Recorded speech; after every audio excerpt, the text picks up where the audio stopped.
Hey guys, Fat Tom here again, getting ready to do some ribeyes. I have been looking around trying to find ribeyes that are decent, and I gotta be honest with you, it's kind of difficult. I've gone to the local stores, I've tried Meyer, I even had Meyer cut some for me, and they came out okay, but the kid trimmed them down so much that I really didn't have much fat left on it at all. So, a couple of tips about buying a steak. You want to get it thick. This bad boy is, well over an inch. My thumb is an inch here, so that's well over an inch thick. So inch and a half is best. That's the way I see it.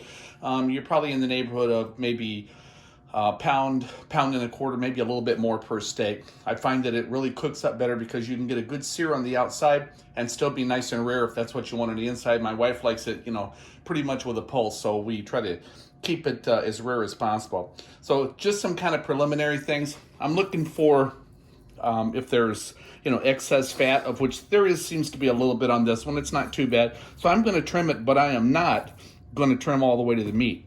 I'm going to leave a little bit of that fat on there because that, the fat's where the flavor's at. I'm sure you've heard everybody say that. To me, that's not too bad. I think that's going to work.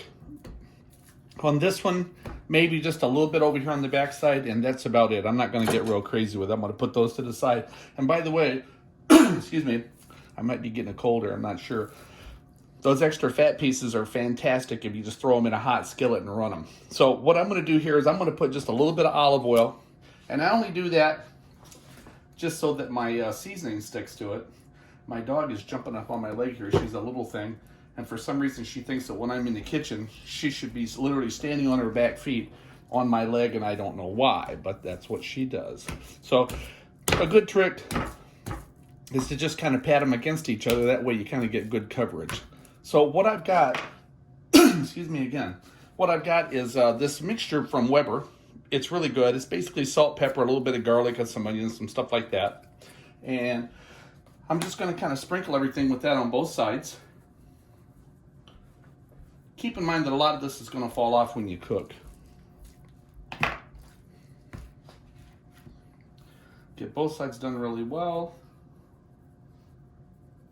And now these are ready to go on the grill. So a little bit about the grill. I have a Weber. I'm real proud of it, real happy with it. It works wonderful for me. I'm able to get up to about 650 or 700 degrees, which is great. So the next part of the video is going to be me throwing it on the grill and giving you some tips about how to make sure you get it exactly where you want it. One thing I'd like to see everybody invest in is a $25 Javelin instant read thermometer. And this is so great because you put it right into the meat. You can tell right where you're at immediately. And about 120 to 125 is where I take it off for medium. And one of the ways that I check it is I don't check it straight into the meat. I go into it sideways to about the center.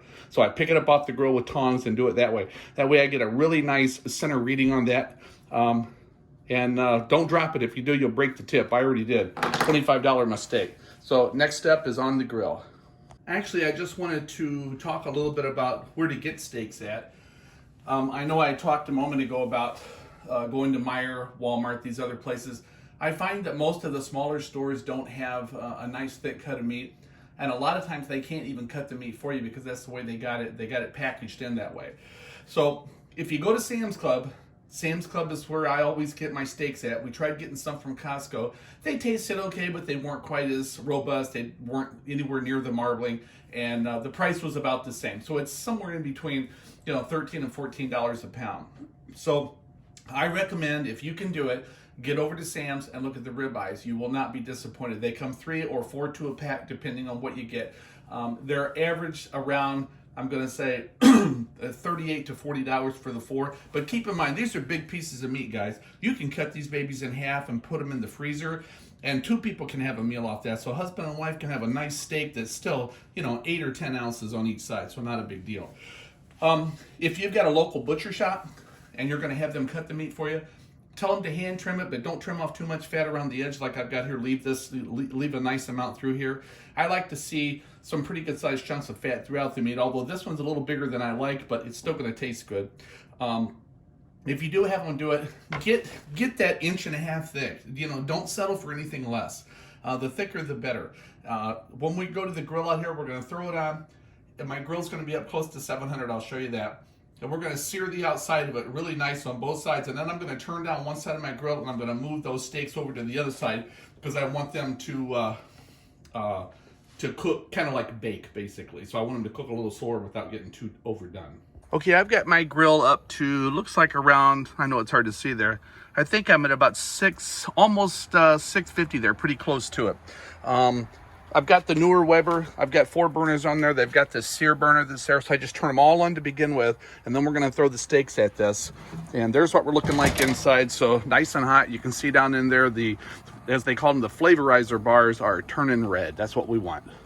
All right, guys, this is where the magic's going to happen right here. I got road noise, so if you hear a little background, don't worry about it, but here's what we're looking for.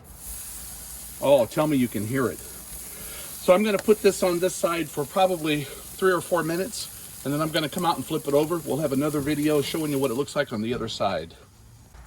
Okay, guys, that's probably been about 3, 4, 5 minutes. I had to go inside and handle some TV problems. I'm going to do a flip. Oh, look at that and that. Look at that. And you guys see that? Look how beautiful that is. That is so gorgeous. Get my camera on that. And that's what we're looking for. Now we're going to get a little sear on the other side, and then we're going to move these over to the cool part of the grill, which will be obviously over here. And that will monitor how our doneness. All right, guys, been another couple of minutes. Going to take and flip these over to the cool side of the grill. Again, those are looking fantastic. Put those over there. And then I'm going to turn off that side of the grill. We're just going to kind of bake a little bit, but just so you can get an idea of how I'm checking this. I'm just grabbing the steak. I hope I can do this well. I'm going right into the middle, or trying to. And we're at, it says 178, but I know that's inaccurate. Hasn't been on there that long. Oh, come on. What am I doing wrong here? Okay, there we go, 103, 105. So the outer edge is pretty warm. So we want to get that to about 120, and then we're going to pull you-know-who's off the grill. All right, I brought the steaks back inside. I'm hoping I didn't overcook them because I usually don't run that grill up as high as it is. I was just trying to be fancy and show you all something different. But anyhow, we're going to leave it sit here for just a few minutes, and then I'm going to cut into one of them, and we'll see where it's at. All right, guys, so we're going to give it a try. They've sat there for a few minutes. We'll cut into one of them and see just how bad it is. See if it's going to be right where we want it or not. So we'll just kind of cut in right here and cut all the way through and turn it over here so you can see. And it's pretty much right between a rare and a medium. So I think Karen's going to like that because it's still bleeding. So anyhow, bon appetit, guys.